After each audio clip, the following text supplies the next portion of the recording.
ദൈവഭാഗം നമുക്കായിരിക്കാൻ ഇടയായി തീർച്ചയായും കഴിഞ്ഞ ദിവസങ്ങളെല്ലാം അവിടുത്തെ സാന്നിധ്യം നമ്മുടെ നടുവിലുണ്ടായിരുന്നല്ലോ. ദൈവകൃപ നമ്മുടെ നടുവിലുണ്ടായിരുന്നല്ലോ. അവിടുത്തെ സാന്നിധ്യത്തിൽ നിന്നില്ലെങ്കിൽ നമ്മെ ഭദ്രമായി സുരക്ഷിതമായി നിർത്തിയല്ലോ. അവിടുത്തെ എല്ലാ ദൈവകൃപകളെ ഓർത്ത് നന്ദി നിറഞ്ഞ ഹൃദയത്തോടെ കർത്താവിനൊക്കെ സ്തോത്രം ചെയ്യാം.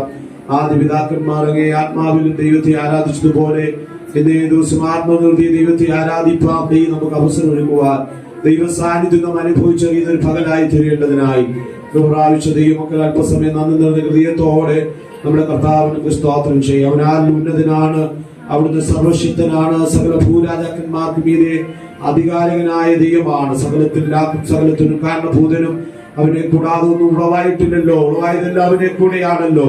ആ കർത്താവിനെ ആരാധിപ്പാൻ, ദൈവത്തെ സ്തുതിപ്പാൻ അവിടുന്ന് ആ ദിനം അനുഭവയോഗ്യമാകയാൽ ആ ദൈവസന്നിധി കടന്നു വന്ന ദൈവത്തെ സ്തുതിപ്പാൻ, ആരാധിപ്പാൻ ഈ പകൽ ദൈവം നമ്മെ അവസരങ്ങൾ ഒരുക്കുന്ന ആ ദൈവകൃപകൾക്കായി കർത്താവിന് നന്ദി നിറഞ്ഞ ഹൃദയത്തോട് സ്തോത്രം ചെയ്യാം.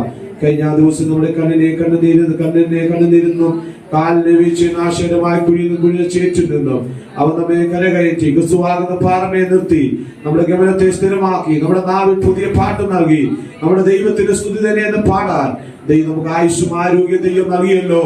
അവിടുത്തെ കൃപകൾക്കായി നന്ദി നിറഞ്ഞ ഹൃദയത്തോടെ നമുക്ക് അല്പസമയം നന്ദി നിറഞ്ഞ ഹൃദയത്തോടെ സ്തോത്രം ചെയ്യാം. Hallelujah, hallelujah, hallelujah. ആരാധനയ്ക്കായി പൊന്നുവാദത്തിൽ സമർപ്പിക്കുകയാണ്. ഞങ്ങളുടെ ഹൃദയങ്ങളെ, ഞങ്ങളുടെ ആവശ്യങ്ങളെല്ലാം ദൈവകരത്തിൽ ഏൽപ്പിക്കുന്നു, സമർപ്പിക്കുന്ന കർത്താവേ, ഞങ്ങളുടെ പരിശുദ്ധമായങ്ങളോട് സംസാരിക്കണമേ. ഹല്ലേലൂയ. കർത്താവേ, ആത്മാവിനും സത്യത്തിനും കർത്താവേ ആരാധിപ്പാൻ ഞങ്ങളെ അവിടുന്ന് ബലപ്പെടുത്തണമേ. കടന്നു വന്നിരിക്കുന്ന ജനത്തെ ദൈവം ശക്തീകരിക്കണമേ. ഞങ്ങൾ ഒരുമിച്ച് കർത്താവിനെ പാടി ആരാധിപ്പാൻ ഞങ്ങൾക്ക് ലഭിക്കുന്ന സമയം വിശ്വസ്തയോടെ ദൈവസന്നിധിയിൽ ചെലവഴിക്കുവാൻ കർത്താവ് സഹായിക്കണമേ എന്ന് പ്രാർത്ഥന ഞങ്ങൾ ഒരിക്കൽ കൂടി സമർപ്പിക്കുകയാണ്. കർത്താവേ, ഇന്നത്തെ ആരാധന ദൈവത്തിന് വലിയ വിടുതലുകൾ നടക്കട്ടെ കർത്താവേ, അത്ഭുതങ്ങൾ നടക്കട്ടെ കർത്താവേ. രോഗികൾ ആരെങ്കിലും വന്നിട്ടുണ്ടെങ്കിൽ ഒന്ന് സൗഖ്യത്തോടെ മടങ്ങി പോകത്തക്കോണം ദൈവ സാന്നിധ്യം അവിടെ നിന്ന് ഇറങ്ങണമേ എന്ന് പ്രാർത്ഥിക്കുന്നു കർത്താവേ. 2-3 പേരുടെ നാമത്തിൽ കൂടി വരുന്നിടത്ത് ഞാനുള്ള നടുങ്ങിയ ദൈവ സാന്നിധ്യം ഇന്ന് പകൽക്കാലം ഞങ്ങളുടെ മധ്യം ഉള്ളതിനായി നന്ദിയോടെ സ്തുതിക്കുന്നു കർത്താവേ. കടന്നു വരുവാനുള്ള ജനത്തെ വേഗം കൂട്ടി വരുത്തുന്നു. ഞങ്ങൾ ഒരുമിച്ച് ആരാധിപ്പാൻ ഞങ്ങളെ ശക്തീകരിക്കണമേ, സഹായിക്കണമേ. എല്ലാ ശുശ്രൂഷയിലും ദൈവ സാന്നിധ്യം കൂടി ഇരുന്ന് സഹായിക്കണം. പ്രാർത്ഥനകളതിനായി സ്തോത്രം യേശുവിൻ നാമത്തിൽ തന്നെ. ആമേൻ, ആമേൻ. നമ്മുടെ കരങ്ങൾ ഉയർത്തി കർത്താവിന്റെ മഹത്വം കരയേറ്റു ശക്തിയോടെ.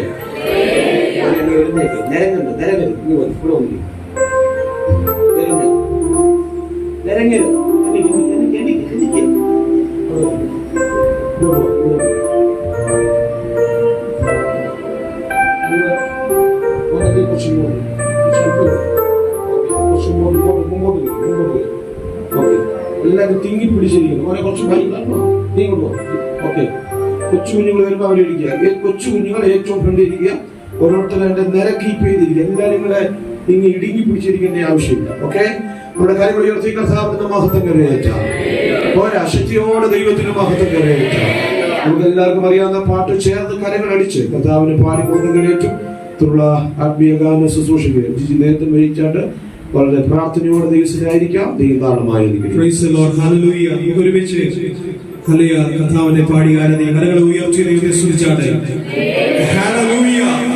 ഒരു പകൽക്കാലം കൂടി കർത്താവ് നമുക്ക് നൽകിയത് ഓർത്ത് നന്ദിയുള്ള ഹൃദയത്തോടെ നമുക്ക് സ്തോത്രം ചെയ്യാം. ഹല്ലേലൂയ. നമ്മുടെ പ്രിയപ്പെട്ടവരെയൊക്കെ ദൈവാനുഭവമായി കഴിഞ്ഞ ദിവസങ്ങളിൽ, കഴിഞ്ഞ ആഴ്ചകളിലൊക്കെ ദൈവം സൂക്ഷിച്ചു. ആപത്തുകൾ, അനർത്ഥങ്ങൾ നമ്മുടെ ജീവിതത്തിൽ വരാമായിരുന്ന എല്ലാ സാഹചര്യത്തിൽ നിന്നും കർത്താവ് നമ്മളെ അത്ഭുതമായി നടത്തി.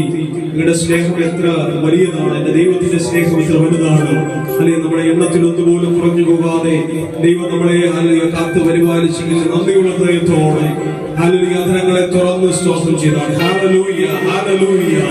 Thank you Jesus. ഹല്ലേലൂയ. ഒരുമിച്ച് പാടി കർത്താവിനെ ആരാധിക്കാം. ഹല്ലേലൂയ. സേനയിൽ അധിപൻ, ദേവനിൽ അധികായ ആശ്രയമേവനുണ്ടോ, ആയവൻ ഏവരിലും അതിധന്യൻ. ഹല്ലേലൂയ. ആരാധനയ്ക്ക് യോഗ്യനായവൻ, അലിയ സകല മഹത്വത്തിനും മാനത്തിനും യോഗ്യനായ കർത്താവ്. ഇന്ന് പകൽക്കാലം നമുക്ക് ഒരുമിച്ച് കർത്താവിനെ പാടി ആരാധിക്കാം. Hallelujah Jesus. ഹല്ലേലൂയ. ചേർത്തടിച്ച് ഹല്ലേലൂയ.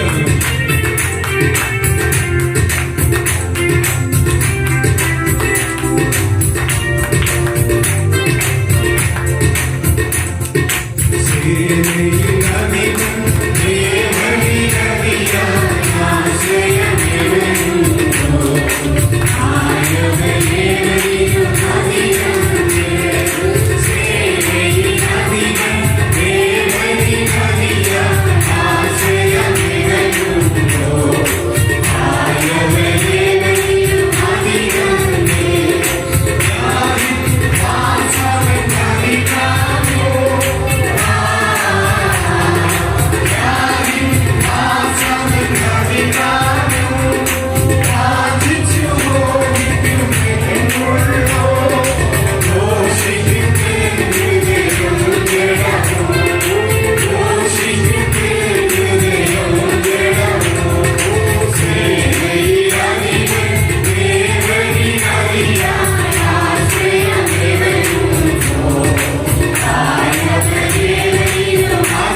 47-ാം സങ്കീർത്തനത്തിന്റെ 47-ാം സങ്കീർത്തനം അതിൽ 8-9 വാക്യങ്ങൾ ചേർന്ന് വായിക്കും. തേടി വന്നോ ദോഷിയമെന്നെയുമെന്നെയും തേടി വന്നോ ദോഷിയമെന്നെയുമെന്നെയും എത്ര പേർക്ക് പാടുവാൻ കഴിയും? ഇത്രമാം സ്നേഹം ഉയരോട് തേടിക്കായി, ഇത്രമാം സ്നേഹം ഉയരോട് തേടിക്കായി, നീ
സകല ജാതികളുമായുള്ളവരെ കൈകൊട്ടുവീൻ ജയഘോഷത്തോടെ ദൈവസന്നിധിയിൽ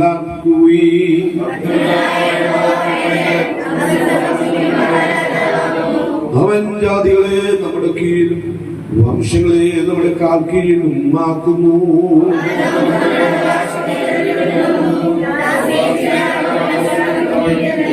ദൈവം ജയഘോഷത്തോടെ ഹോവാകാഹ്ലാദത്തോടുകൂടെ ആരോപണം ചെയ്യുന്നു.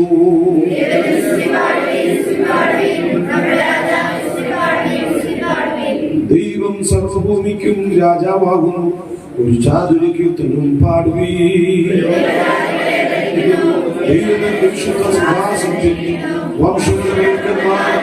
ദൈവത്തിന്റെ ജനമായി ഭൂമിയിലെ നമ്മുടെ വിശുദ്ധ കാര്യങ്ങൾ ഉയർത്തി കർത്താവിന് സ്തോത്രം ചെയ്യാം. ദൈവത്തിന് മഹത്വം ദൈവജനം പറയുന്നു, ഭൂമിയിലെ ദൈവജാതികളെ ഭരിക്കുന്നു. ദൈവം തന്റെ സിംഹാസനത്തിൽ, വിശുദ്ധ സിംഹാസനത്തിൽ ഇരിക്കുന്നു. ആ വംശങ്ങളെ ഭക്തന്മാരെ അബ്രഹാമിൻ ദൈവത്തിന്റെ ജനമായി ഒന്നിച്ചു കൂട്ടുന്നു. അവൻ പരിചകൾ മുഴുവനും ദൈവത്തിനുള്ളവയല്ലോ. ഇന്ന് പകൽക്കാലം സകല ആധിപത്യമുള്ളവൻ സർവാധിപതിയായ ദൈവം അവിടുന്ന് ആകയാൽ ആ ദൈവത്തെ ആരാധിപ്പാൻ ഈ പകൽ നമ്മെ കൂട്ടിവരുത്തിയല്ലോ. അവിടുത്തെ ജനമായി, അവിടുത്തെ സാധിപത്രമായി, അവിടുത്തെ ജനമാക്കി, വിശുദ്ധ ജനമാക്കി, വിശുദ്ധ അവകാശമാക്കി ദൈവം നമ്മെ തെരഞ്ഞെടുപ്പാൻ ദൈവത്തിനോട് പ്രസാദം തോന്നിയല്ലോ. അവിടുത്തെ വൻ കൃപകളെ ഓർത്ത് നന്ദി നിറഞ്ഞ ഹൃദയത്തോടെ ആ കരമുയർത്തി കർത്താവിന് സ്തോത്രം ചെയ്യാം. ഹല്ലേലൂയ. കരമുയർത്തി കർത്താവിന് സ്തോത്രം ചെയ്യാം. ഹല്ലേലൂയ. ആമേൻ, ആമേൻ, ആമേൻ. ഹല്ലേലൂയ. ഒരു നിമിഷം എല്ലാവരും ദൈവത്തിന് പ്രാർത്ഥനയുടെ ദിവസമായിരിക്കാം. നമ്മളെല്ലാവരും പ്രാർത്ഥനയായിരിക്കുമ്പോൾ സഹോദരന്മാരുടെ ചുരുക്കം വാക്കുകളിൽ ആമേൻ, ആമേൻ, ആമേൻ മനുമകൾ അറിയിച്ചാൽ പ്രാർത്ഥന.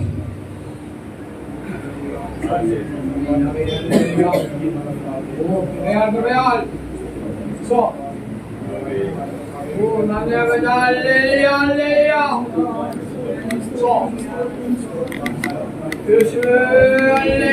hallelujah. ആമേൻ,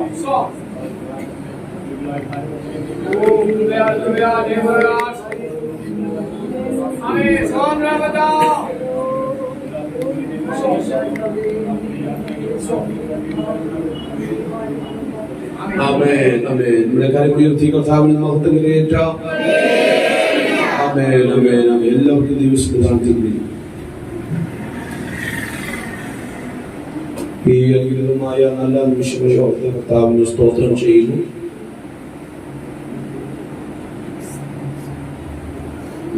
ദൈവത്തിന്റെ മഹാകരുണയാൽ ഇന്ന് പകൽ നമ്മെ ഒരുമിച്ച് ദൈവം കൂട്ടിവരുത്തിയ അവിടുത്തെ കൃപകൾക്കായി ഓർത്ത് കർത്താവിന് സ്തോത്രം ചെയ്യും. കഴിഞ്ഞ ഒരാഴ്ചവട്ടങ്ങളിൽ ഓരോ ദിനങ്ങൾ നമ്മുടെ ജീവിതത്തിന് അനുഗ്രഹപ്രദമായി നൽകിയ ദൈവീയ അനുഗ്രഹങ്ങൾ, ദൈവീയ നന്മകൾ പ്രാപിപ്പാൻ ദൈവം നമുക്ക് അവസരം ഒരുക്കേണ്ടോ.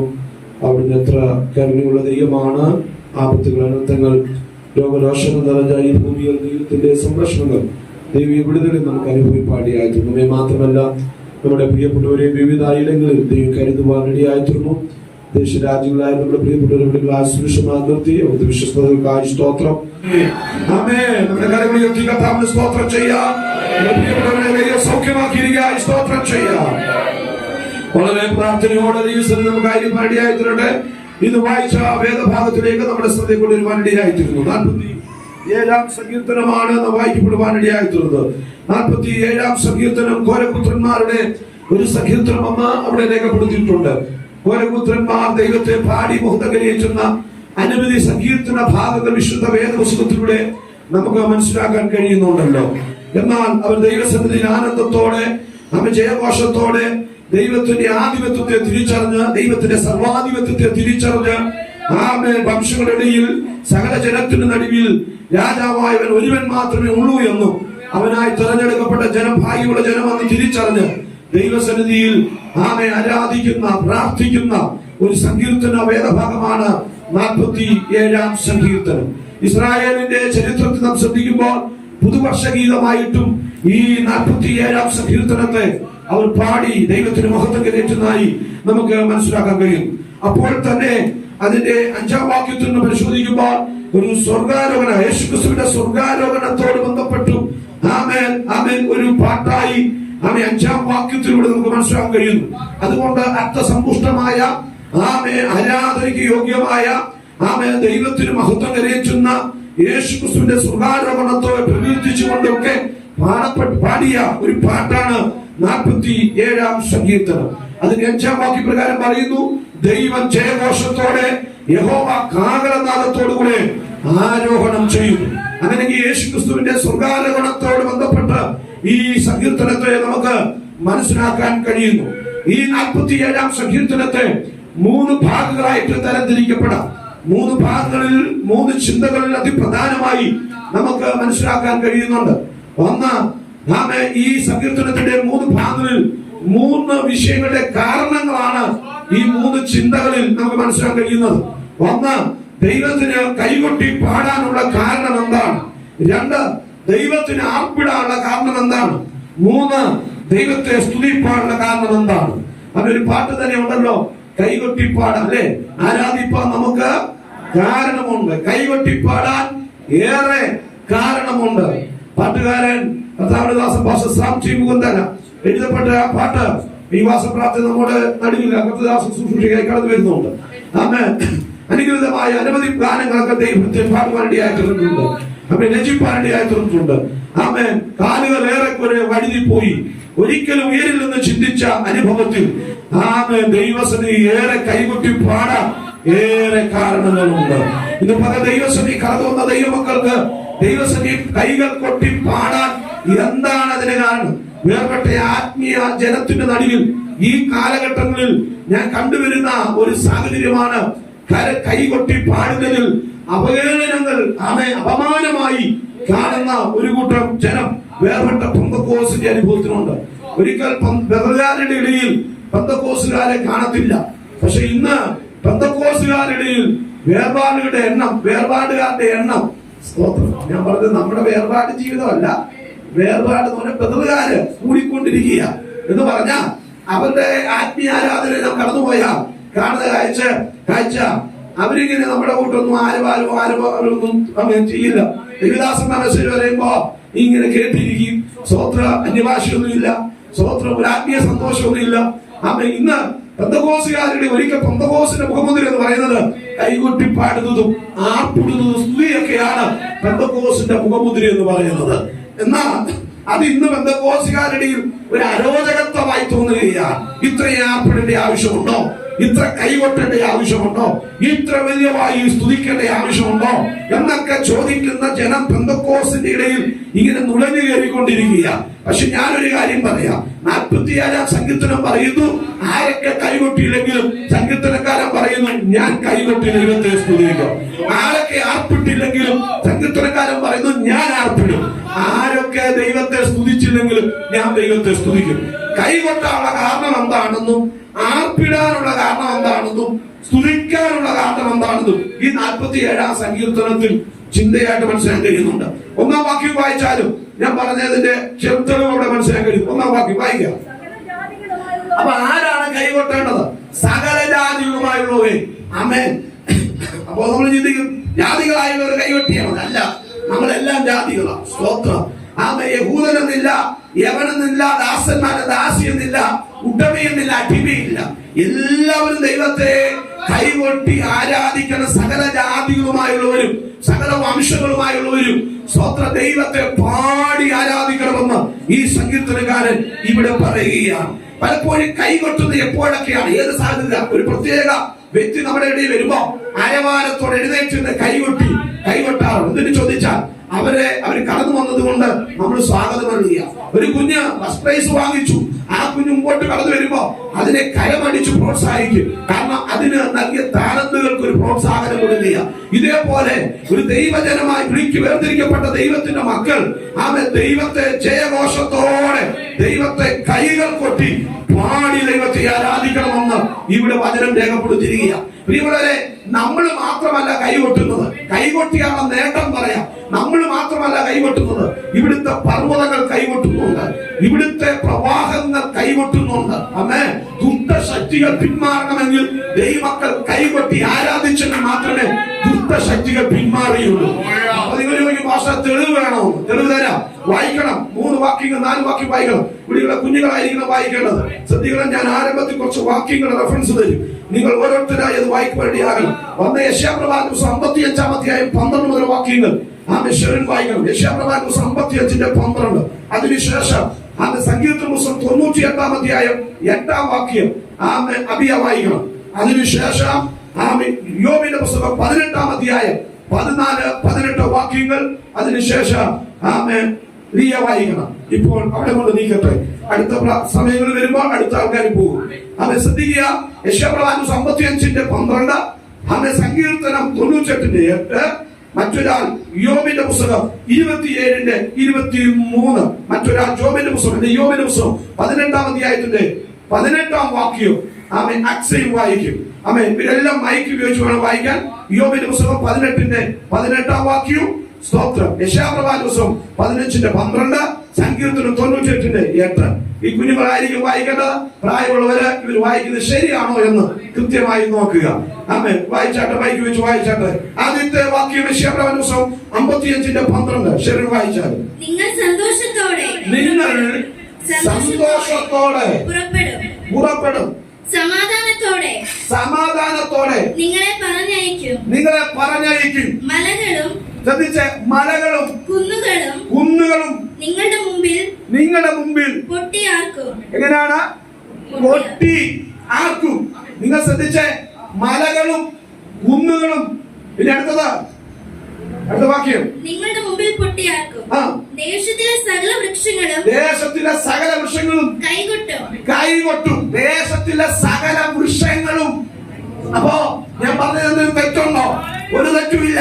അങ്ങനെയെങ്കിൽ നമ്മൾ മാത്രമല്ല കൈകൊട്ടുന്നത്, ദേശത്തിലെ സകല വൃക്ഷങ്ങളും കൈകൊട്ടും. അമ്മേ, നമ്മൾ ഈ 2 കരം വെച്ചുകൊണ്ട് കൈയടിക്കുന്ന പോലെ കൈകൊട്ടല്ല നിങ്ങൾ കൈകൊട്ടുന്നത്. നമുക്കറിയാം, ശക്തമായ കാറ്റടിക്കുമ്പോ വൃക്ഷജലാദികൾ മുഴുവനും അവിടുത്തെ സൃഷ്ടിച്ച ദൈവത്തിന് മുമ്പാകെ കൈകൊട്ടുന്നതായി കാണപ്പെടുന്നു. ഇന്ന് പകൽക്കാലം ദൈവം നമ്മെ സൃഷ്ടിച്ചെങ്കിൽ ഇവിടുത്തെ സകല വൃക്ഷങ്ങളും സകല പർവ്വതങ്ങളും സകല ചരാചരങ്ങളും ദൈവത്തെ കൈകൊട്ടി ആർപ്പിടുന്നെങ്കിൽ ദൈവം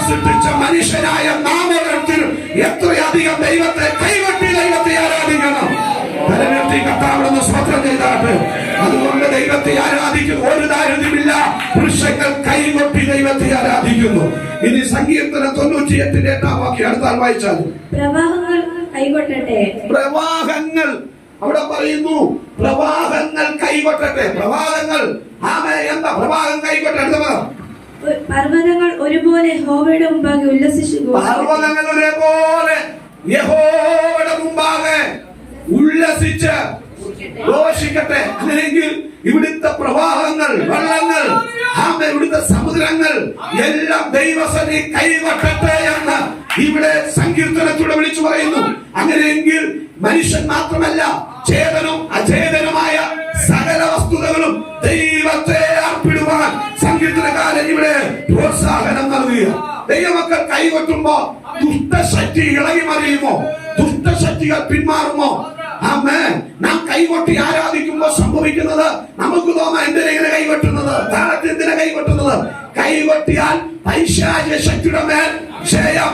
ആത്മാർത്ഥമായി കൈയടിച്ച് ദൈവത്തെ ആരാധിക്കുന്ന വ്യക്തിയുടെ ആരാധനയിൽ പൈശാചിക ശക്തിക്ക് വിലക്കാൻ സംഭവിക്കും. യോബിന്റെ പുസ്തകം 27 അധ്യായം 23 വാക്യം. യോബിന്റെ പുസ്തകം 27-23 അക്ഷരം വായിക്കും. മൈക്ക് ഉപയോഗിച്ച് വായിക്കും.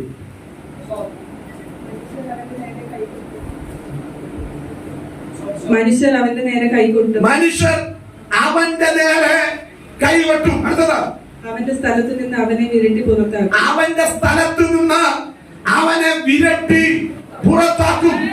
ഞാൻ പറയാം, ആരാധന തെളിവല്ല. സ്തോത്രം.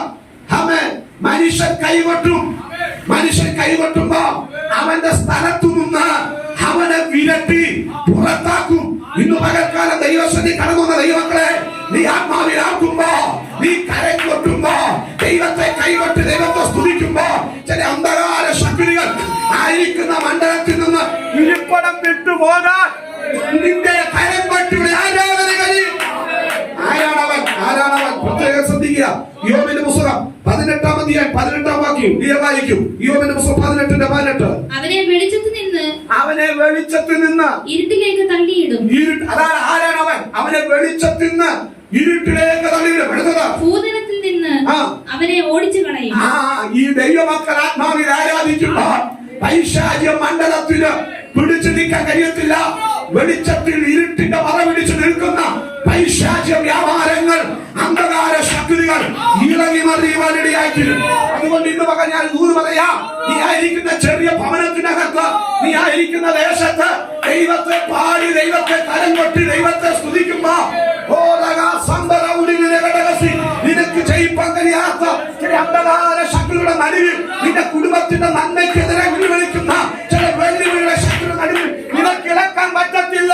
പക്ഷെ നിന്റെ ആത്മാക്കളുടെ കരം കൊട്ടി ആരാധനയിൽ അവൻ നീതിമാന്റെ കൂടാരത്തിൽ ജയത്തിന്റെ ഉല്ലാസത്തിന്റെ ഘോഷമുണ്ടെങ്കിൽ നിന്റെ ആരാധന മധ്യത്തിൽ ചിലർക്ക് ഇളകി മറിയുവാനിടയായി തീരും. പരമത്തിൽ കർത്താവെന്ന് സ്വതന്ത്രം ചെയ്താൽ പോരാ ശക്തിയോടെ ദൈവത്തിനുള്ള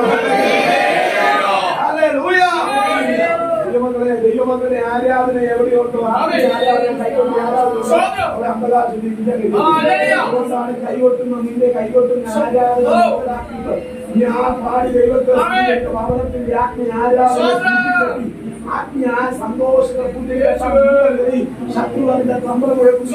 ദൈവമൊക്കെ തിരിച്ചറിയണം, എന്റെ ആരാധന ഒരു മഹിമയുണ്ട്, എന്റെ ആരാധനയ്ക്ക് അതൊരു മഹത്വമുണ്ട്. അതുകൊണ്ട് വെറുതെ ഇരിക്കുമ്പോ ചരടും പൊട്ടി പറഞ്ഞ് വീട്ടിലിരിക്കാതെ കരമടിച്ച് ദൈവത്തെ പാടി ഭവനത്തിന്റെ അന്തരീക്ഷത്തെ ദൈവ സാന്നിധ്യം വെളിപ്പെടുമ്പോ ആ അന്തരീക്ഷത്തിന്റെ അകത്തുള്ള അന്ധകാര ശക്തികൾ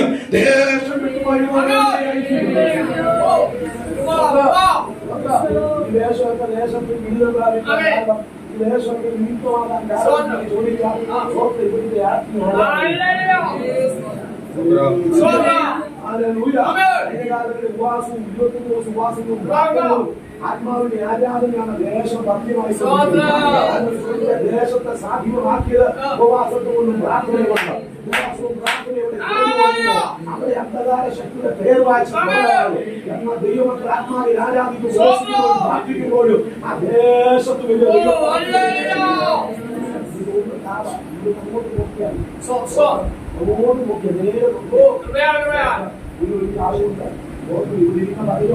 ആരാധിച്ചു പോവുകയാണ്.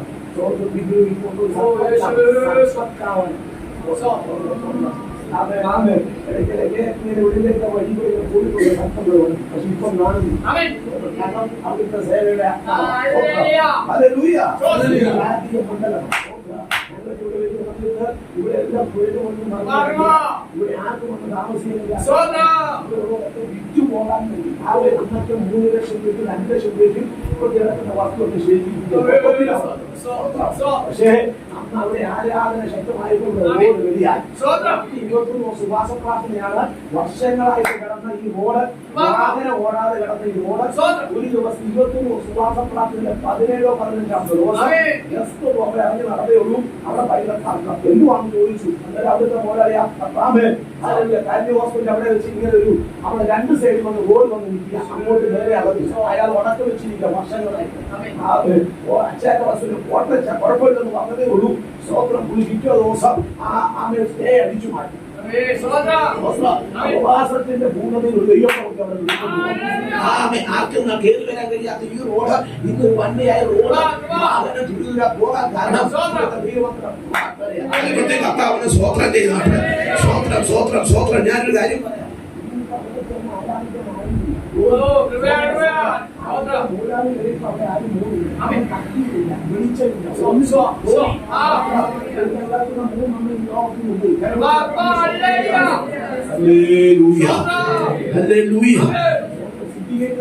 അച്ഛനൂടെ ഉണ്ടായിരുന്നു. ഇവിടുത്തെ ആദ്യകാല വിശ്വാസിയായിരുന്നു. സ്വോത്രം അമ്മ നമ്മുടെ മൂത്തിക അമ്പലത്തിന്റെ അവിടെയാണ് അന്ന് നമ്മൾ ആരാധിച്ച ആ സമയത്ത് പുള്ളിക്കാരൻ അവിടെ വന്നു. പുള്ളിക്ക് വേണ്ടുമ്പോൾ അടി പുള്ളി അല്പം കിൾക്കാർ മറ്റൊന്ന് ആത്മീയവിഷയത്തിൽ കിൾക്കാറുണ്ട്. സ്വോത്ര ഒരു ആത്മീയ ഒരു ആവേശം തനിക്ക് ഉണ്ടായിരുന്നു. തനിക്ക് ഈ പിയൂണായിരുന്നു, ബാങ്കിൽ ഒരു പിയൂണായിരുന്നു താൻ. സ്തോത്രം. താൻ ഈ ചെക്ക് മാറാൻ വേണ്ടി മറ്റു ബാങ്കിൽ പോകുമ്പോ ആരെങ്കിലും കണ്ട പറഞ്ഞ സൂക്ഷിക്കാൻ പറയും, ഈ ചെക്ക് മാറുന്ന കാര്യം മറന്നു. ഇനി എത്രയോ പ്രാവശ്യം ഇവിടുത്തെ മാനേജർ ഇടയ്ക്ക് പ്രാർത്ഥിക്കാൻ അവിടെ വന്നിട്ടുണ്ട് വീട്ടില്. സ്തോത്രം. മാനേജർ പപ്പ വിളിച്ച് പറഞ്ഞിട്ടുണ്ട് ഇങ്ങനെ ഒന്ന് പറഞ്ഞ് ബോധ്യമാക്കാൻ. സ്തോത്രം. ഇങ്ങനെ ചെക്ക് പോലും വന്നു, മറ്റുള്ളവരുടെ ചെക്കാ. സ്തോത്രം സ്തോത്രം. കരമർത്തി കർത്താവ് സ്തോത്രം ചെയ്താട്ടെ. പക്ഷെ ഒരു ദിവസം ചെന്ന് കയറി കരമർത്തി കർത്താവ് സ്തോത്രം ചെയ്താട്ടെ. വിഷയം വന്നിട്ട് പറഞ്ഞു കഴിഞ്ഞപ്പോ അവിടുത്തെ മകൻ സ്തോത്രം അപ്പനാണോ മകനാണോ പിടിച്ച് ആ കുട്ടൻ പിടിച്ച് നല്ലൊരു അടിയെ കൊടുത്തു. സ്തോത്രം. എന്നിട്ട് പുള്ളി പറഞ്ഞു എന്നെ ഇവിടെ അല്ലേ അടിച്ചേ, എന്നാ ഈ ചെവി ഞാൻ ചെവിയുടെ ഈ ചെലയും കൂടെ ഞാൻ കാണിച്ചു തരാൻ പറഞ്ഞു. ഈ ചെലയും കൂടെ കാണിച്ചു, അവിടെയും കൂടി തടി. സ്തോത്രം. പിറ്റേ ദിവസം വന്നിട്ട് ഞായറാഴ്ച വന്ന് പുള്ളി ഒരു സാക്ഷ്യം പറഞ്ഞു. അവിടെ അന്ന് കൂടിയ ദൈവമക്കൾ ചേർന്ന കാര്യം നമ്മൾ കോർത്ത് പിടിച്ച് പ്രാർത്ഥിച്ചു. പക്ഷേ ഞാനൊരു കാര്യം പറയാം, കുറച്ചു കാലമൊക്കെ അവിടെ ആരാധിച്ചു. പക്ഷെ ഇവിടെ വരും എന്നുള്ള ദൈവത്തിന്റെ പദ്ധതിയാണ്. എത്ര പേര് ദൂത് മനസ്സിലാക്കുന്നത്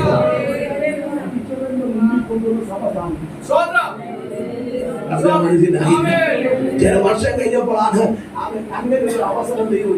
ഇപ്പൊ പകരം ഞാൻ ദൂത് പറയാ, അടിച്ചവനെ കൊണ്ട് തിരുത്തി എടുപ്പിക്കുന്നവനറിയാം. അടിച്ച പുള്ളി ചില മാസങ്ങൾ വർഷങ്ങൾ കഴിഞ്ഞപ്പോ ഒരു പ്രഭാതി വീട്ടിൽ കയറി പുള്ളി തന്നെ പറഞ്ഞു നിങ്ങളെ ഒരുത്തിനെ ഞാൻ അടിച്ചു. വരാൻ കാണിച്ചാൽ ഒരു നേരത്തെ ആഹാരം പോലും കുളിക്കില്ല. സ്വോത്രം. അമ്മ വീട്ടിൽ വഴക്ക്, മകൻ ഒരു ബാറ്റ് കൊണ്ട് അടിക്കാൻ ചെന്നു. അമ്മ വന്നു. രാമായണം കൊണ്ട് രാവിലെ വന്നത് എന്തിനാണെന്നറിയാമോ? പക്ഷേ ഈ രാമായണം തരാം, എനിക്കൊരു 50 രൂപ തരണം. ആഹാരം ഏതായാലും രാമായണം ആവശ്യമുണ്ട്, അത് 200 എന്ന് പറഞ്ഞ് വാങ്ങിച്ചു. എങ്കിലും പുള്ളിക്ക് ആ ഭക്ഷണത്തിനുള്ള പൈസ കൊടുത്തു. വീണ്ടും പ്രഭാതത്തിൽ വരും. ദൂരെയൊക്കെ പോയി ആരാധിച്ചു. കർത്താവ് സ്വതം ചെയ്താട്ടെ. ഇവിടെ നിന്ന് നിൽക്കാൻ പറ്റത്തില്ല. സ്വോത്രം സ്വോത്രം. പുള്ളി മരണപ്പെട്ടു. പുള്ളി രക്ഷിക്കപ്പെട്ടു. പിന്നെ ഒരു കാര്യം പറയാം, ഈ ദേശത്ത് അങ്ങനെയുള്ള ഒരു തലത്തെ ആത്മമണ്ഡലമാക്കി മാറാൻ കാരണം ചോദിച്ചാൽ ഇവിടെ നടന്ന ഉപവാസമാണ്, ഇവിടെ നടന്ന പ്രാർത്ഥനയാണ്. എത്ര പേരത് വിശ്വസിക്കുന്നുണ്ട്? അതുകൊണ്ട് ഉപവാസവും പ്രാർത്ഥനയും ചെറുതല്ല. ഉപവാസത്തിനും പ്രാർത്ഥനയും വലിയ ദൈവപ്രവൃത്തിയുണ്ട്. കരമൂർത്തി കർത്താവിന് സ്വപ്നം ചെയ്താട്ടെ. അങ്ങനെ കൈകൊട്ടി ആരാധിച്ച വിടുന്നുണ്ടോ? ദുഷ്ടശക്തി ഇളകി മാറി, ദുഷ്ടശക്തി ഇളകി മാറിയോ? കരമൂർത്തി കർത്താവിന് സ്വപ്നം ചെയ്താട്ടെ. ഓരോ ശക്തിയോടെ ദൈവത്തിന് മഹത്വം കരയട്ടെ. നിന്റെ ഭവനത്തിനകത്ത് ആത്മാവിൽ ആരാധിക്കുമ്പോ, നിന്റെ ദേശത്ത് ദൈവത്തെ ആരാധിക്കുമ്പോ അവിടെ ഒരു അന്ധകാര ശക്തികൾ നിർവീര്യമാകുന്ന അധ്യായത്തിൽ നീ കൈകൊട്ടിയില്ലെങ്കിൽ നിന്റെ മുമ്പിൽ വന്ന് പലതും വന്ന് കൈകൊട്ടി. മനസ്സിലായില്ല? നീ കൈകൊട്ടി ആരാധിച്ചില്ലെങ്കിൽ നിന്റെ വീട്ടിൽ നിന്റെ മുമ്പിൽ വന്ന് പലതും വന്ന് കൈകൊട്ടി കാണിച്ചു. കരമൂർത്തി കർത്താവിന് സ്വോത്രം ചെയ്താട്ടെ. അതിനേക്കാൾ നല്ല നീ കൈകൊട്ടി ആത്മാവിനെ ആരാധന നിർവീര്യമാക്കേണ്ടത് നിർവീര്യമായി കഴിഞ്ഞാൽ ദേശത്ത് വലിയ ദൈവപ്രവൃത്തി വെളിപ്പെടും. കരമൂർത്തി കർത്താവിന് സ്വോത്രം ചെയ്താട്ടെ. സ്വോത്രം. അങ്ങനെ നീ കൈകൊട്ടാനുള്ള കാരണം ഞാൻ പറഞ്ഞു, പ്രഭാതം കൈകൊട്ടും. ആമേൻ. പർവ്വതങ്ങൾ, ശിഖരങ്ങൾ, വൃക്ഷങ്ങൾ, ദുർദശക്തി ഇളകി മാറാം. ദൈവമക്കൾ കരം കൊട്ടി ആരാധിക്കണം. അടുത്ത ഭാഗം പറയുന്നു, എന്തുകൊണ്ട് നാം ദൈവത്തിന് ആർപ്പിടണം. അതിന്റെ ഒന്നാം വാക്യം വീണ്ടും വായിക്കണം. ഒന്നാം വാക്യം വായിക്കണം. സകല ജാതികളുമായുള്ളവരെ കൈകൊട്ടുവീ. അടുത്ത ഭാഗം കേട്ടോ, ജയഘോഷത്തോടെ. ഈ ജയഘോഷം എന്ന് പറഞ്ഞാൽ ആർപ്പിടുക എന്ന. അപ്പൊ ദൈവസന്നിധി ആർപ്പിടുന്നത് ഒരു അരോചകത്വമല്ല, ആർപ്പിട്ട് ദൈവത്തെ ആരാധിക്കണം. ഇന്ന് ഓഷന്ന ഞായറാഴ്ചയാന്ന് തോന്നില്ലേ? ആണോ? സ്തോത്രം, സ്തോത്രം, സ്തോത്രം. ഈ ഓഷന്ന ഞായറാഴ്ച യേശു കർത്താവ് യെരൂശലേമിലേക്ക് ജനം ആനയിച്ചു പോകുമ്പോ, സ്തോത്രം, അവിടെ ജനമൊക്കെ വിളിച്ചു പറഞ്ഞു, ദാവീദ് പുത്രന് ഓഷന്ന, ഓഷന്ന എന്ന് പറഞ്ഞു. സ്തോത്ര. അപ്പോ യഹൂദന്മാരായ ചില പ്രിയപ്പെട്ട എന്തിന് ഇത്ര ആർപ്പിടിന്റെ ആവശ്യമുള്ളത് ചോദിച്ചപ്പോ യേശു പറഞ്ഞു, നിങ്ങൾ ആർപ്പിട്ടില്ലെങ്കിൽ ഈ കല്ലുകൾ. ഇന്ന് പകൽ ഞാൻ ദൂത് പറയാ, നമ്മൾ ആർപ്പിടാൻ അല്പം താമസം വരുന്നത് കൊണ്ടാണ് ഇവിടുത്തെ പല ശക്തി ഇളകിക്കൊണ്ടിരിക്കുക. നാട്ടിനാളിലൊക്കെ സംഭവിച്ച കാര്യം നമുക്കറിയാം. നമ്മൾ ഇന്ത്യക്ക് നമ്മുടെ വീട്ടിൽ സംഭവിച്ചില്ലല്ലോ എന്നാ. എത്രയോ നിരപരാധിയുടെ പ്രാണനാ പോയത്. എത്രയോ വീടുകളാണ്, ബിൽഡിങ്ങുകളാണ് തകർന്നത്. പ്രിയമുള്ള ദൈവമക്കളെ, തിരമാലകൾ ഇളകിക്കൊണ്ടിരിക്കുക, ഭൂകമ്പങ്ങൾ സംഭവിച്ചുകൊണ്ടിരിക്കുക. നമ്മൾ ആർത്തില്ലെങ്കിൽ ഈ കല്ലുകൾ ആർക്കും. അമ്മേ, അത് മാത്രമല്ല, നമ്മൾ ആർത്തില്ലെങ്കിൽ ജാതീയ ശക്തി ആർത്തോണ്ടിരിക്കുകയാണോ? നിങ്ങൾക്ക് മനസ്സിലാകുന്നുണ്ടോ? ഒരു സന്തോഷവും ഇല്ലാത്ത പോലെ ശക്തമായ ഉത്സവങ്ങൾ പല കേരളത്തിലും പല സ്ഥലങ്ങളിൽ പോകാൻ അറിയാം. ഒരു സ്ഥലം പോയാൽ അങ്ങനെ കിലോമീറ്ററാണ് മൈക്ക്, കിലോമീറ്ററാണ് എന്തോ ലൈറ്റിംഗ് അറിയുന്നത്. തമിഴ്നാട്ടിലൊക്കെ ചെറുകിട ഇങ്ങനെ ഉണ്ടാക്കി കൊണ്ടുവരിക. എന്തൊക്കെ കെട്ടിക്കാഴ്ച, എത്ര ലക്ഷമാണ് മുടക്കുന്നത്, എത്ര പൈസയാണ് മുടക്കുന്നത്. ഓരോ കരക്കാർ അതിനുവേണ്ടി പൈസ മുടക്കുക.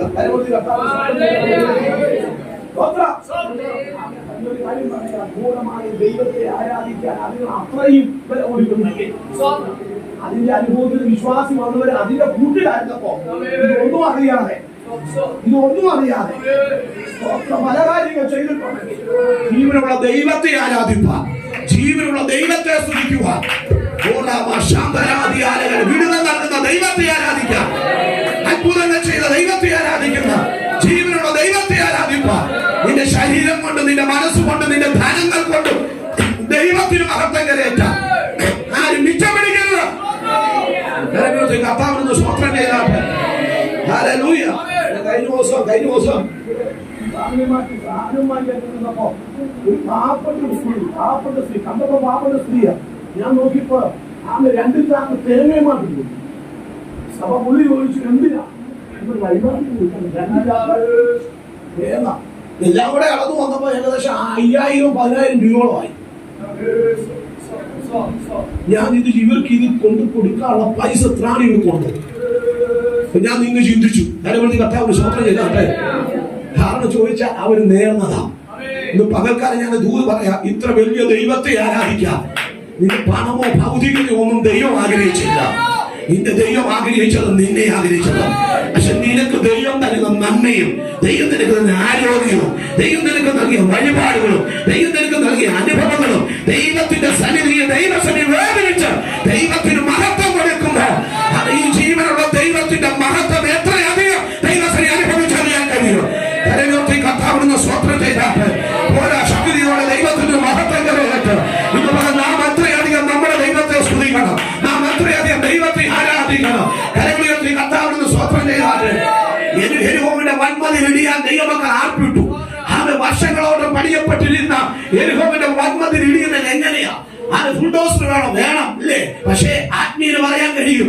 അത് ദൈവ സാന്നിധ്യം തിരിച്ചറിഞ്ഞ മോശയോടുകൂടെ യോശുവോടുകൂടെ ജനം ഒരുമിച്ച് നിന്നപ്പോൾ കരകത്തി കർത്താവിന് സ്വപ്നം ചെയ്താട്ട് ദൈവജനത്തോട് പ്രകാരം പറയുന്നു, 6 ദിവസം നിങ്ങൾ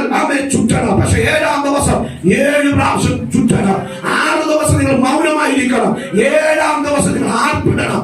ആർപ്പിട്ടുവാൻ തയ്യാറായപ്പോ വർഷങ്ങളായി രാജാക്കന്മാരുടെ കാലഘട്ടത്തിൽ പണിയെടുപ്പിച്ച യെരിഹോവിന്റെ വൻമതിൽ വായ്ത്തത്ത ജനത്തിനെതിരായി വായ്ത്തത്തിന് വിരോധമായി നിന്ന ചില മതിൽക്കെട്ടുകൾ ആർപ്പിന്റെ നടുവിൽ ഇടിഞ്ഞു മാറിയെങ്കിൽ ഇന്ന് പകൽക്കാലം നിന്റെ ആർപ്പിന്റെ നടുവിൽ ഇടിയാത്തതൊന്നുമില്ല.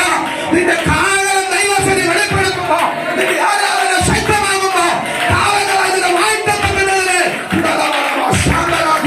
നിന്നെ ചുറ്റിച്ച് വർഷങ്ങളായി നിന്റെ കൂടാരത്തിനായി നിന്നെ ചുറ്റിച്ച് മുമ്പോട്ട് പോകാൻ കഴിയാതെ കിടക്കുന്ന ചില വായ്ത്തത്ത മേഖലകൾക്കെതിരെ ഇതുവരെ ദൈവം അറിയുന്നു. നീ കരം കെട്ടി ദൈവത്തെ ഏൽക്കുമ്പോ ആർപ്പിടുമ്പോഴോ ചില ഇടിയാത്തുള്ള ചില മേഖലകളെ ദൈവം ഇടിച്ചു കളയും.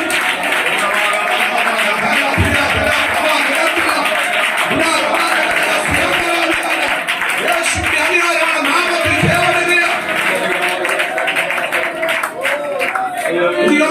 വിധിയോടെ കാലത്ത് ജനം കുടമുടച്ചിട്ട് ഗിദെയോനും ദൈവത്തിനുമെന്ന് പറഞ്ഞ് അവർ ദൈവത്തിന് ആർപ്പിട്ടു.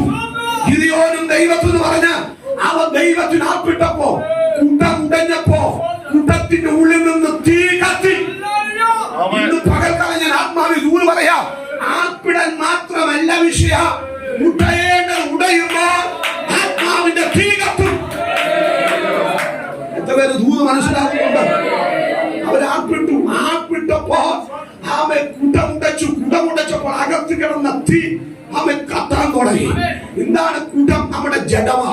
ഈ ജഡം ഉടയുമ്പോൾ ആത്മാവിന്റെ ആർപ്പിടുമ്പോൾ ജഡം ഉടഞ്ഞുള്ള ആരാധനയിൽ കത്തേണ്ടത് കത്തും. പതിയിരിക്കുന്ന ഇരുട്ടിന്റെ ചില വിദ്യാലയ ശക്തികൾ ഇളകി ദൈവപ്രഭത്തിന്റെ മഹത്വമായി തീർന്ന നിന്റെ നമ്മെ കവർന്നെടുത്ത ചില വിദ്യാലയ ശക്തിയുടെ പാളയത്തിനകത്ത് നിന്നികളെ പേടി സ്വപ്നമാക്കി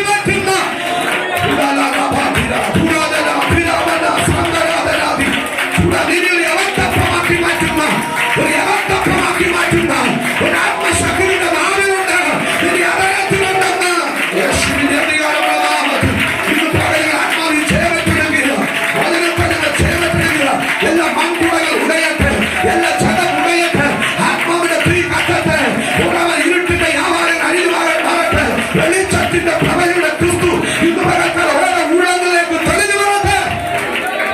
യേശുവിന്റെ അധികാരമുള്ള നാമത്തിൽ നിങ്ങൾ ശ്രദ്ധിച്ച് 2-ാം വാക്യം പറയുന്നു, അത്യുന്നതനായ യഹോവ ഭയങ്കരൻ, അവൻ സർവ്വഭൂമിക്ക് രാജാവാകൊണ്ട് ജയഘോഷത്തോടെ ദൈവത്തെ ആർപ്പിടണം. എന്തുകൊണ്ട് ദൈവത്തെ ആർപ്പിടണം? വാക്കുകൾ പറഞ്ഞു പോകുകയാണ്, അത് വിവരിക്കാൻ സമയമില്ല. അവൻ സർവ്വഭൂമിക്കും രാജാവാകൊണ്ട്. രാജാവ് വന്ന പ്രജ മൗനമായിട്ടിരിക്കും. അതിനും പറയുന്നു, രാജാവ് ഉള്ളിടത്ത് രാജകോലാഹലം.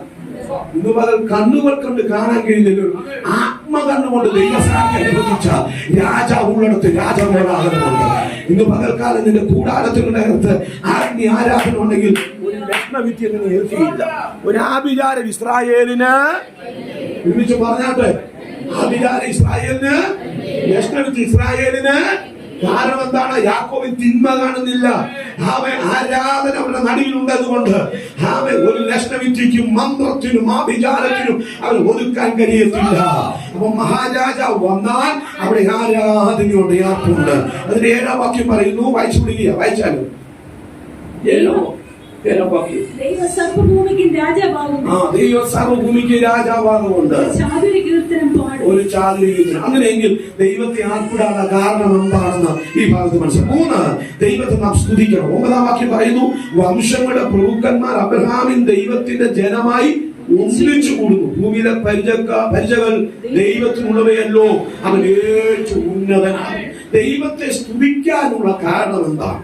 9-ാം വാക്യത്തിൽ പറയുന്നു, നമ്മെ ദൈവത്തിന്റെ ജനമാക്കി ദൈവം തീർത്തതുകൊണ്ട്, യോഗ്യതയില്ലാതിരുന്ന നമ്മെ ദൈവത്തിന്റെ ജനമാക്കി തീർത്തിട്ട് അവിടുന്ന് നമുക്ക് വിജയം നൽകിയതുകൊണ്ട് ആ ദൈവത്തെ നാം സ്തുതിക്കണം. അതാണ് 3-ാം വാക്യത്തിൽ പറയുന്നത്, അവൻ ജാതികളെ നമ്മുടെ കീഴിലും വംശങ്ങളെ നമ്മുടെ കാൽ കീഴിലും എന്ത് ചെയ്തിരിക്കുക. അങ്ങനെ ഇന്ന് പകർക്കാൻ ദൈവത്തെ സ്തുതിക്കാനുള്ള കാരണം നിന്റെ ആരാധനയിലും പ്രാർത്ഥനകളിലും അവൻ ചിലത് കീഴടങ്ങും. വാക്യം പറഞ്ഞ അവൻ നമുക്ക് നമ്മുടെ അവകാശത്തെ തെരഞ്ഞെടുത്ത് തന്ന് താൻ സ്നേഹിച്ച യാക്കോബിന്റെ ശ്ലാഘ്യഭൂമിയെ തന്നെ. അങ്ങനെ ദൈവത്തെ സ്തുതിക്കാനുള്ള 2-ാമത്തെ കാരണം അവന്റെ അവകാശമാക്കി നമ്മെ തിരഞ്ഞെടുത്തിട്ട് അവിടുത്തെ അവകാശ ദേശം നമുക്ക് നൽകിയത് കൊണ്ട് നാം ദൈവത്തെ സ്തുതിക്കണം. എത്ര പേര് നമുക്ക് വിശ്വസിക്കുന്നുണ്ട്? ഉൽപ്പത്തി പുസ്തകം 22-18 വാക്യത്തിൽ പറയുന്നുണ്ട്. ഉൽപ്പത്തി പുസ്തകം 22-18 പെട്ടെന്ന് വായിക്കും. മറ്റൊരു ഗലാത്യ ലേഖനം 3:16 എന്റെ വാക്യം നിർത്താൻ പോകുകയാണ്. നീ എന്റെ വാക്ക് അനുസരിച്ചത് കൊണ്ട് നിന്റെ സന്തതി മുഖാന്തരം ഭൂമിയിലുള്ള സകല ജാതികളും. അബ്രഹാമിനോട് ദൈവം പറയാം, നീ എന്റെ വാക്ക് അനുസരിച്ചത് കൊണ്ട് നിനക്ക് മാത്രമല്ല ഭൂമിയിലുള്ള സകല ജാതികളും നീ ദൈവത്തിന് അനുസരണമുള്ളവനാകൊണ്ട് നീ നിമിത്തം സകല ജാതികളും എന്ന് പറഞ്ഞ ദൈവശബ്ദത്തെ അനുസരിച്ചാൽ നാം നിമിത്തം സകല ജാതികളും അനുഗ്രഹിക്കപ്പെടും. അനുഗ്രഹിക്കപ്പെട്ടോ? പെട്ടു. ഗലാത്യ ലേഖനം 3-16 വാക്യം. എങ്ങനെയാണ് അനുഗ്രഹിക്കപ്പെടുന്നത്? എന്നാൽ അബ്രഹാമിനും അവന്റെ സന്തതിക്കും എന്നാൽ അബ്രഹാമിനും അവന്റെ സന്തതിക്കും വാഗ്ദത്തങ്ങൾ ലഭിച്ചു. വാഗ്ദത്തങ്ങൾ ലഭിച്ചു. സന്തതികൾക്കുമെന്ന് അനേകരെ കുറിച്ചല്ല, നിന്റെ സന്തതിക്കുമെന്ന് ഏകരെ കുറിച്ച് അത്രേ. അത് യേശു ക്രിസ്തുവിനെ പറ്റിയാണ് അവിടെ പറഞ്ഞിരിക്കുന്നത്. അങ്ങനെയെങ്കിൽ അബ്രഹാം ദൈവത്തിനെ അനുസരിച്ചപ്പോ ഏക സന്തതിയായി ക്രിസ്തുവിൽ ആ വാഗ്ദത്തം നിവൃത്തീകരിച്ചു. ആ വാഗ്ദത്തം ക്രിസ്തുവിൽ നിവർത്തിച്ചപ്പോൾ അടുത്ത അനന്തരഫലം എന്താ സംഭവിച്ചത്? അവന്റെ അവകാശ ജനമായി ദൈവം നമ്മെ തിരഞ്ഞെടുത്തു. ഗലാത്യ ലേഖനം 3-7-9 വാക്യം വായിക്കാമോ? ഗലാത്യ 3:7-9 പെട്ടെന്ന്. അതുകൊണ്ട് വിശ്വാസികൾ അത്രയും അബ്രഹാമിന്റെ മക്കൾ. അപ്പോ വാഗ്ദത്തം അബ്രഹാം സ്വീകരിച്ചപ്പോൾ വാഗ്ദത്തം അബ്രഹാമിന്റെ മേൽ മാത്രമല്ല, ക്രിസ്തുവിൽ അവന്റെ സന്തതികളിൽ ക്രിസ്തുവിൽ ആ വാഗ്ദത്തം വെളിപ്പെട്ടു. ക്രിസ്തുവിൽ ആ വാഗ്ദത്തം വെളിപ്പെട്ടപ്പോൾ ഗലാത്യ ലേഖനം 3:7 വാക്യം വായിക്കുന്നു. ഇനി വായിച്ചാലും അതുകൊണ്ട് വിശ്വാസികൾ അത്രേ അബ്രഹാമിന്റെ മക്കൾ എന്നറിയും. അബ്രഹാമിന്റെ മക്കൾ എന്നറിയും. അടുത്തത്, എന്നാൽ ദൈവം വിശ്വാസം മൂലം ജാതികളെ നീതീകരിക്കുന്നു എന്ന് തിരുവെഴുത്ത് മുൻ കണ്ടിട്ട് നിന്നിൽ സകല ജാതികളും അനുഗ്രഹിക്കപ്പെടും എന്നുള്ള സുവിശേഷം അബ്രഹാമിനോട് മുൻപ് കൂട്ടി അറിയിച്ചു. ശ്രദ്ധിച്ചേ, അബ്രഹാമിന്റെ വാഗ്ദത്തം നമ്മളിലേക്കും കൈമാറ്റം ചെയ്യപ്പെട്ടിരിക്കുന്നു. എങ്ങനെ കൈമാറ്റം ചെയ്യപ്പെട്ടിരിക്കുന്നു? അബ്രഹാമിന്റെ അനുസരണം സകല ജാതികളിലും ആ വാഗ്ദത്തം നിവർത്തീകരിക്കപ്പെടുക. ക്രിസ്തു വാഗ്ദത്തത്തിന്റെ സന്തതിയായി ക്രിസ്തുവിൽ വെളിപ്പെടുത്തി. ക്രിസ്തുവിൽ വിശ്വസിക്കുന്ന തന്റെ ജനത്തിന് അബ്രഹാമിനോട് പറഞ്ഞിട്ടുള്ള സകല വാഗ്ദത്തവും ഹല്ലേലൂയ അവന്റെ സന്തതിയാകുന്ന സകല ജാതികൾക്കും വെളിപ്പെടുവാനിടയായിട്ട്. എങ്ങനെ വെളിപ്പെടുത്തി? വാഗ്ദത്ത വിഷയമാകുന്ന പരിശുദ്ധാത്മാവിനെ നൽകിക്കൊണ്ട് അബ്രഹാമിന്റെ വാഗ്ദത്തം ക്രിസ്തുയേശുവിൽ ജാതികൾക്ക് വരേണ്ടതിന് വാഗ്ദത്ത വിഷയമായ പരിശുദ്ധാത്മാവിനെ നമുക്ക് കൈമാറ്റം ചെയ്യപ്പെട്ടു. ഇന്ന് പകൽ അബ്രഹാം മാത്രമല്ല, അബ്രഹാമിന്റെ വാഗ്ദത്തത്തിന്റെ പങ്കാളികളായി ദൈവം നമ്മെ തിരഞ്ഞെടുത്തു. ഇന്ന് പകൽ ദൈവത്തെ സ്തുതിക്കുന്ന തന്റെ ജനമേ അവന്റെ ജനമാക്കി ദൈവം നമ്മെ മാറ്റി. അവന്റെ വാഗ്ദത്ത ശ്രാവ്യ അവകാശത്തിലേക്ക് വാഗ്ദത്ത ഭൂമിക്കായി ദൈവം നമ്മെ ഒരുക്കിയിരിക്കുന്നു. പഴയ ഇസ്രായേലിൽ ഒരു വാഗ്ദത്ത ഭൂമി അത് കനാനെങ്കിൽ പുതിയ വിശ്വാസികൾക്ക് ദൈവം നൽകിയ വാഗ്ദത്ത ഭൂമി നിത്യത എന്ന കനാനാണ്. ആ നിത്യത എന്ന കനാൻ പ്രാപിപ്പാൻ നമ്മുടെ ഉള്ളിൽ ഒരു വാഗ്ദത്തം തന്നിട്ടുണ്ട്. ദൈവത്തിന്റെ വാഗ്ദത്തമാകുന്ന പരിശുദ്ധാത്മാവിനെ, ആ വാഗ്ദത്തിന്റെ പരിശുദ്ധാത്മാവിനെ ഏറ്റെടുക്കപ്പെട്ട ദൈവമക്കൾ കരമേറ്റ് ദൈവത്തിന് സ്തുതിച്ചാട്ട്. അങ്ങനെയെങ്കിൽ കൈകൊട്ടി ആരാധിക്കുന്ന ഒരു കാരണമുണ്ട്, സ്തുതിക്കുന്നതിനൊരു കാരണമുണ്ട്, ആർപ്പിടാനൊരു കാരണമുണ്ട്. ഇന്ന് പകൽ മൗനമായിരിക്കാൻ ദൈവം നമ്മെ അനുവദിക്കുന്നില്ല. കാലുകൾ ഏറെക്കുറെ വഴുതി പോയിരുന്നാലും ഒരിക്കലും ഉയരില്ലെന്ന് ശത്രു പറഞ്ഞാലും നിന്റെ ആത്മാരാധന നീ പുറത്തു വരും. എത്ര പേര് വിശ്വസിക്കുന്നുണ്ട്? കോണി വെട്ടിയെറിഞ്ഞപ്പോ യോർദാന്റെ അകത്ത് വീണ ഇരുമ്പ് പെണ്ണിനെ പുറത്തെടുത്തെങ്കിൽ ഇന്ന് പകൽ ആരാധിക്കുന്നവന്റെ ആത്മശബ്ദം ദേശത്ത് വെളിപ്പെടുമ്പോ ആടെ മൂടി വെച്ചിരിക്കുന്ന ചിലതൊക്കെ പുറത്തു വരാം. നിന്റെ ആത്മാവിന്റെ അഭിഷേകത്തിനും ആരാധന കഴിയും. എത്ര പേര് അത് വിശ്വസിക്കുന്നുണ്ട്? ഓരോ ശക്തിയോടെ ദൈവത്തിന് മഹത്വം കരയേറ്റ് കുഞ്ഞുങ്ങൾ എല്ലാവരും മുമ്പോട്ട് കടവരെ, എല്ലാ കുഞ്ഞുങ്ങളും മുമ്പോട്ട് കടന്നു വരാം. ആമേ കരങ്ങൾ അടിച്ച് ചേർന്ന് പാടി ദൈവത്തെ പാടി മഹത്വം കരയേറ്റ ആരാധിപ്പാൻ നമുക്ക് കാരണമുണ്ട്. കൈ കൊട്ടി പാടാൻ ഏറെ കാരണമുണ്ട്. കാലുകൾ ഏറെക്കുറെ വഴുതിപ്പോയി, ഒരിക്കലും ഉയരില്ലെന്ന് ചിന്തിച്ചു. എന്നാൽ എന്റെ നിലവുകളെ ദൈവം മാറ്റി എഴുതി എന്ന് പാടുന്ന പാട്ട് ചേർന്ന് കരമുയർത്തി കരമടിച്ച് കർത്താവിനെ പാടി മഹത്വം കരയേറ്റ എല്ലാവരും കരമടിച്ച് ചേർന്ന് പാടി ദൈവത്തെ പാടി മഹത്വം കരയേറ്റ.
Hallelujah.